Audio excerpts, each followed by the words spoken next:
Imagina por un momento la atmósfera en un pequeño pueblo francés en junio de 1944. La ocupación nazi ha impuesto un clima de miedo, desconfianza y sufrimiento constante. De repente, en una operación brutal y sin precedentes, 99 civiles inocentes son arrestados, acusados sin pruebas y ejecutados públicamente por soldados de las SS. No fue solo un acto de violencia extrema, fue un mensaje despiadado diseñado para aterrorizar y quebrar el espíritu de toda una comunidad. Pero esta historia va más allá del horror. Es también la crónica de una venganza que emergió de la resistencia. Una respuesta clandestina que buscó justicia en un contexto donde la ley había dejado de existir para muchos. Entre sombras, el maquis francés trazó un camino de represalias, de memoria y de justicia propia, marcando uno de los capítulos más complejos y polémicos de la Segunda Guerra Mundial. En este video, desentrañaremos no solo los hechos que condujeron a esta tragedia, sino también la compleja red de emociones, ética y consecuencias que siguieron. Prepárate para conocer un relato que desafía la historia oficial y que pone en tela de juicio los límites entre justicia y venganza en tiempos de guerra. Quédate hasta el final. Esta no es solo una historia de violencia, es una lección sobre memoria, resistencia y humanidad. Tras la fulminante derrota de Francia en junio de 1940, el país quedó dividido. Mientras el norte fue ocupado directamente por Alemania, el sur quedó bajo la administración del régimen de Vichy, que colaboró abiertamente con los nazis. La presencia alemana se extendió como una red opresiva, puestos de control, redadas, censura y represión masiva. Las Waffen-SS, el brazo paramilitar más fanatizado del nazismo, no solo impusieron control militar, sino que ejecutaron campañas de terror sistemático. El objetivo era claro: aplastar cualquier resistencia antes de que germinara. Pero lo que lograron fue lo contrario. La resistencia francesa, inicialmente dispersa y sin estructura, comenzó a crecer en número, fuerza e influencia. Jóvenes, veteranos, campesinos, sacerdotes, incluso mujeres y adolescentes se sumaron a la causa. Cada vez que un tren era saboteado, que un puente volaba o un comandante alemán caía en una emboscada, la respuesta nazi se volvía más brutal. Los alemanes aplicaban una lógica de represalia colectiva. Si un soldado era herido, se arrestaban decenas de civiles. Si un comandante moría, se ejecutaban a varios rehenes. En muchas ocasiones no importaba la culpabilidad. Lo que importaba era infundir miedo. Y fue en ese contexto de represión salvaje donde ocurrió la masacre de Tulle, el 7 de junio de 1944.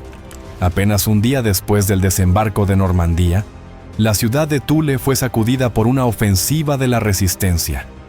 La célula local, bien organizada y apoyada por miembros del maquis, logró tomar por sorpresa a una guarnición alemana. El combate dejó un saldo de soldados alemanes muertos, heridos y capturados. La victoria, sin embargo, duró poco. Al día siguiente, llegó al lugar la segunda división Panzer de las SS Das Reich, liderada por el general Heinz Lammerding. La respuesta fue fulminante. Se ordenaron arrestos masivos, se bloquearon todas las salidas de la ciudad y se iniciaron registros casa por casa. De entre los más de 3.000 hombres arrestados, se seleccionaron 120. Tras un proceso sumario sin defensa ni evidencia clara, 99 fueron condenados a morir colgados públicamente. Los soldados de las SS utilizaron postes telefónicos, farolas y balcones. Las víctimas fueron ahorcadas una a una con alambres, sin uso de trampillas ni piedad.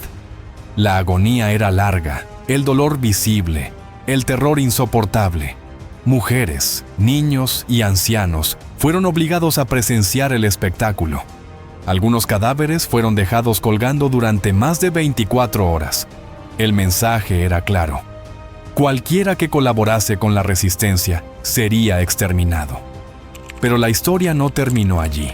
De hecho, apenas comenzaba. El horror de Thule no cayó en el olvido, ni en los pueblos cercanos, ni en los corazones de los sobrevivientes. La resistencia francesa entendió que aquel acto era una línea roja. La necesidad de justicia se convirtió en motor de una respuesta organizada, meticulosa, pero también emocional. El objetivo era claro: localizar a cada uno de los responsables y hacerles pagar, ya fuera ante la ley o, si ésta no llegaba, por otros medios. En los días posteriores, grupos del Maquis redoblaron sus ataques. Carreteras fueron dinamitadas, convoyes emboscados, arsenales tomados. Pero en paralelo, comenzó un rastreo individual. Informantes, redes de inteligencia locales y conexiones con comandos aliados permitieron identificar a varios miembros de la división Das Reich. Algunos fueron apresados durante combates posteriores, otros capturados mientras huían disfrazados o escondidos en casas abandonadas. Los testimonios indican que no todos fueron entregados a las autoridades. En numerosos casos, los juicios fueron breves, simbólicos. A veces, un juicio consistía en la lectura de los cargos frente a una docena de combatientes en un granero o bosque. Las sentencias eran ejecutadas en el acto: fusilamientos, ahorcamientos o desapariciones. No había cámaras ni actas, pero sí determinación. Tras la liberación oficial de Francia en agosto de 1944, el país entró en un periodo de reconstrucción y ajuste de cuentas. La epuración o purga fue tanto legal como extrajudicial. Se detuvo a miles de colaboracionistas, alcaldes, policías, comerciantes, artistas e incluso ciudadanos comunes. En paralelo, se llevó a cabo una justicia silenciosa contra los invasores. Soldados alemanes atrapados en pueblos aislados, sin posibilidad de rendición, eran juzgados y ejecutados por las fuerzas de la resistencia.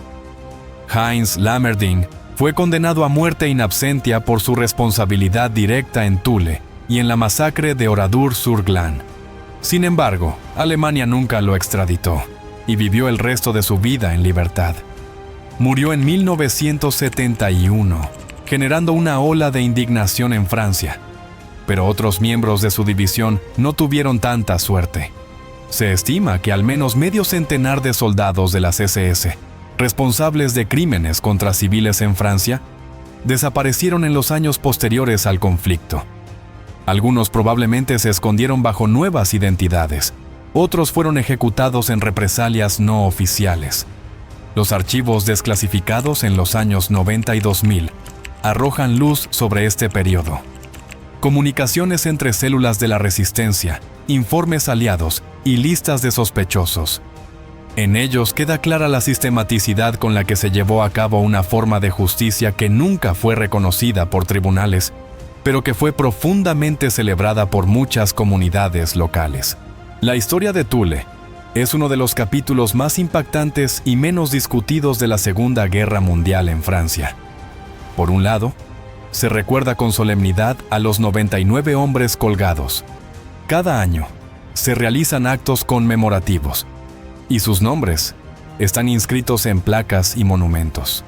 Por otro lado, está la historia oculta, la venganza de la resistencia. Durante décadas, Francia optó por una narrativa heroica de la liberación. La discusión sobre ejecuciones extrajudiciales fue minimizada. Sin embargo, historiadores y documentalistas comenzaron, en los años 80 y 90, a sacar a la luz estos relatos. Hoy, el debate continúa. ¿Hasta qué punto se puede considerar legítima la venganza en tiempos de guerra? ¿Dónde termina la justicia y comienza el ajuste de cuentas personal? Algunos argumentan que los actos de la resistencia fueron necesarios, que no existía otra forma de justicia en medio del caos. Otros temen que la historia, al no condenar todos los excesos, caiga en la justificación de la barbarie. Lo cierto es que tanto la masacre como la venganza son parte de una misma tragedia humana, y así, Thule sigue siendo un símbolo. De horror, sí, pero también de resistencia, de memoria, de lucha por una justicia que, aunque imperfecta, surgió de las cenizas de la desesperación. Si esta historia ha resonado en ti, no te vayas sin dejar huella. Suscríbete para descubrir más capítulos silenciados por el tiempo. Déjanos en los comentarios tu opinión. ¿Puede haber justicia sin ley en tiempos de barbarie? ¿La venganza de la resistencia fue necesaria o traspasó un límite ético? Comparte este video con quienes creen que la historia solo se compone de grandes batallas, porque en los márgenes, en los pueblos olvidados, se esconden las verdades más profundas. Solo recordando, podemos prevenir. Solo comprendiendo, podemos construir.